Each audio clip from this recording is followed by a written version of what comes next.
हिंदुओं पर अत्याचार के मुद्दे को लेकर बीजेपी नेता संगीत सोम ने एक बार फिर अभिनेता शाहरुख खान पर गद्दार वाली टिप्पणी दोहराई है।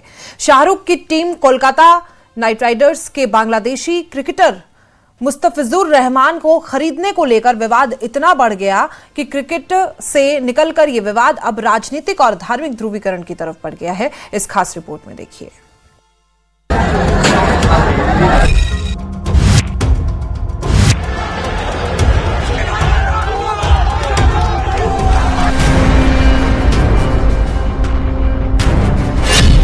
बांग्लादेश में हिंदू निशाने पर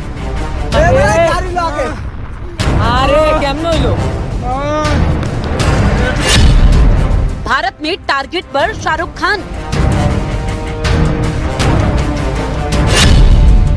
केकेआर में बांग्लादेशी खिलाड़ी का विरोध तेज।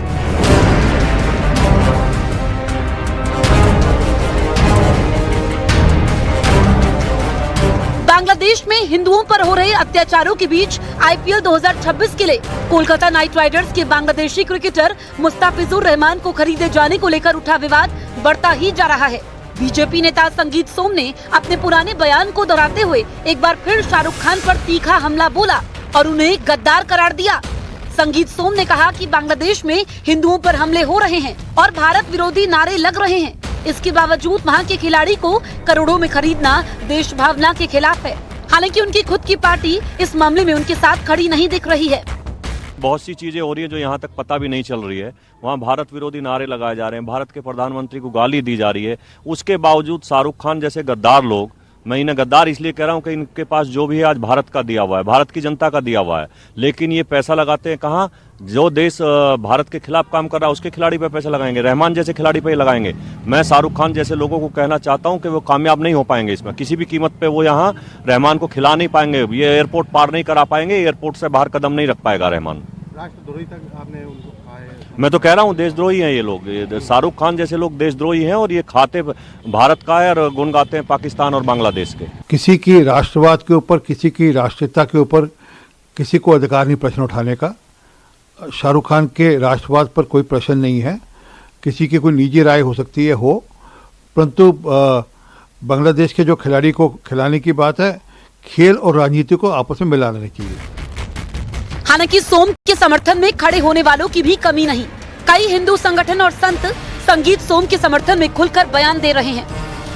तमाम लोग मारे जा रहे हैं, किसी को गोली मार रहे हैं, किसी को मार मार के मार रहे हैं, किसी को घर से खींच के ले जा रहे हैं। ये सब हो रहा है बांग्लादेश में और हिंदू मर रहा है बांग्लादेश में, और हम मौन पे मौन नहीं, हाथ पे हाथ नहीं रख सकते, हम मौन नहीं रह सकते। और उसके बाद जिस देश ने आपको हीरो बनाया, स्टार बनाया, सुपरस्टार बनाया, जिस देश ने इतना सामर्थ्य दिया कि तुम एक क्रिकेट टीम, तुम थे क्या? इस देश की बीसीसीआई निर्णय लेगी, पर हमारा यही कहना है कि बांग्लादेशी क्रिकेटर्स को ये बात उठानी चाहिए कि हमारे जो हिंदू भाई वहाँ रहते हैं उनकी रक्षा सुरक्षा हो, प्रोटेक्ट हो वहाँ पे, और उन्हें किसी भी प्रकार से वहाँ पर परेशान न किया जाए।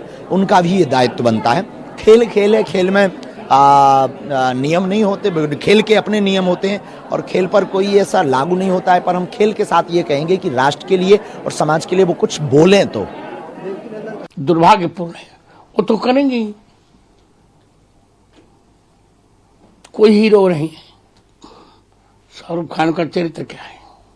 चरित्र ही नहीं उसका। निरंतर उसके रुख देशद्रोही रहे हैं। उधर संगीत सोम के बयान के खिलाफ भी मजबूत मोर्चा बनता दिख रहा है। तृणमूल कांग्रेस और कांग्रेस ने भी शाहरुख खान का समर्थन किया है। कांग्रेस नेता प्रियंका खड़गे ने ट्वीट कर इस विवाद को नफरत फैलाने की राजनीति करार दिया। टीएमसी प्रवक्ता कुणाल घोष ने कहा कि किसी फिल्म अभिनेता को टारगेट करना बेईमानी है और आईपीएल में विदेशी खिलाड़ियों को लेकर फैसला लेना बीसीसीआई का अधिकार क्षेत्र है।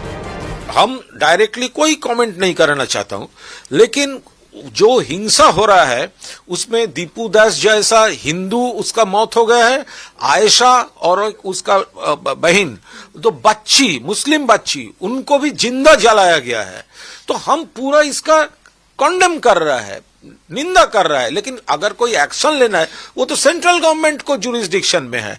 तो पूरा शाहरुख खान को टारगेट करके ये लोग क्या करेगा? तो हमारे विदेश मंत्री वहां गए थे कंडोलेंस के लिए। खालिदा जिया जी का जो निधन हुआ उसको और उसमें कंडोलेंस अपना भारत की तरफ से और प्रधानमंत्री के नुमाइंदे की हैसियत से वहाँ गए थे वो, तो उसको राजनीतिक कलर देना नहीं चाहिए। शाहरुख के समर्थन में आए मुस्लिम धर्मगुरु। उधर शाहरुख खान पर चौतरफा हमलों के बीच मुस्लिम धर्मगुरुओं की तरफ से भी शाहरुख खान के समर्थन में बयान आए हैं। मुस्लिम संगठनों ने संविधान का हवाला देते हुए कहा कि शाहरुख खान को गद्दार कहना शर्मनाक है और नफरत फैलाने वाला है। शाहरुख खान अगर वहां पर क्रिकेटर से अगर कोई मुआहिदा करते हैं तो ये गद्दारी नहीं है। अगर हाँ उन्होंने ये कहा होता कि अल्पसंख्यकों के साथ जो कुछ हो रहा है वो दुरुस्त है, तो गद्दार कहना चाहिए, आतंकवादी कहना चाहिए। मगर इन तमाम चीजों को बगैर गौर व फिक्र किए हुए शाहरुख खान को गद्दार कहना या आतंकवादी कहना ये कतई दुरुस्त नहीं है। किसी सूरत पर इसको सही करार नहीं दिया जा सकता। ये क्रिकेट टीम उनकी है, वो किसको इसमें खिलाना चाहते हैं, किसको नहीं खिलाना चाहते हैं। अगर वो संविधान के खिलाफ करेंगे तो कानून देखेगा ना उनको, सरकार समझेगी ना उनको। आप कौन है, आपकी अपनी हैसियत क्या है जो आप विरोध कर रहे हैं कि साहब शाहरुख खान को ऐसा नहीं करना चाहिए। और बड़ी अजीब बात यह है कि वो लोग जो बीफ का खुले एक्सपोर्ट कर रहे हैं, मैं नाम लेना चाहूंगा तो सब समझ जाएंगे उसका, बीफ का खुला एक्सपोर्ट कर रहे हैं। वो कहते हैं हमें मर्यादा सिखा रहे हैं, हमें राष्ट्रभक्ति क्या है वो सिखा रहे हैं। पिछले महीने अबू धाबी के आईपीएल के मिनी ऑक्शन में 7 बांग्लादेशी खिलाड़ियों का नाम शामिल था, जिनमें से 6 खिलाड़ियों को किसी फ्रेंचाइजी ने नहीं खरीदा। लेकिन तेज गेंदबाज मुस्तफिजुर रहमान को कोलकाता नाइट राइडर्स ने 9 करोड़ 2 लाख रुपए में खरीद लिया था। लेकिन बांग्लादेश में हिंदुओं पर जारी हिंसा ने भारत के लोगों में भी आक्रोश भर दिया, जिसके चलते आईपीएल में एक खिलाड़ी की एंट्री ने खेल से निकलकर राजनीति, धर्म और राष्ट्रवाद की बहस को और गहरा कर दिया है।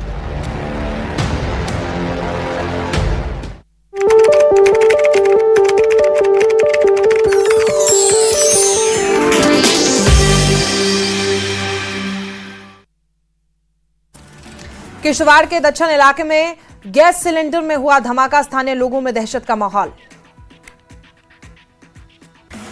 सीएम उमर अब्दुल्ला ने किश्तवाड़ में आग की घटना पर चिंता जताई। मुख्यमंत्री ने जिला प्रशासन को तुरंत राहत और प्रभावितों को सभी आवश्यक सहायता सुनिश्चित करने के निर्देश। किश्तवाड़ के दक्षिण इलाके में गैस सिलेंडर में हुआ धमाका, स्थानीय लोगों में दहशत का माहौल। सीएम उमर अब्दुल्ला ने किश्तवाड़ में आग की घटना पर चिंता जताई। मुख्यमंत्री ने जिला प्रशासन को तुरंत राहत और प्रभावितों को सभी आवश्यक सहायता सुनिश्चित करने के निर्देश दिए। बिजली बिल पर सीएम उमर अब्दुल्ला का बयान, कहा 2025 से 26 में बिजली दरों में कोई बढ़ोतरी नहीं हुई, टीओडी भी पहले जैसा ही रहेगा। सरकार लोगों का भला करते हुए बिजली सस्ती बनाए रख रही है। जम्मू में क्रिकेट लीग में फिलिस्तीन झंडे पर विवाद, झंडा लगाने वाले क्रिकेटर से पुलिस करेगी पूछताछ। फुरकान भट्ट को पुलिस ने पूछताछ के लिए बुलाया। आयोजक जाहिद भट्ट ने जम्मू कश्मीर पुलिस पूछताछ कर रही है। क्रिकेटर फुरकान भट्ट पर जम्मू कश्मीर चैंपियन लीग ने एक्शन लिया। जम्मू कश्मीर चैंपियन लीग ने क्रिकेटर फुरकान भट्ट पर बैन लगाया। नए साल 2026 के पहले डोडा में 10 राष्ट्रीय राइफल्स ने रेड क्रॉस सोसाइटी के साथ ब्लड डोनेशन कैंप लगाया। 25 जवानों ने स्वेच्छा से ब्लड किया डोनेट। जम्मू कश्मीर के पुंछ में भारी बर्फबारी के बीच आतंकियों के एक ठिकाने का भांडाफोड़, गरंग के जंगलों में सुरक्षा बल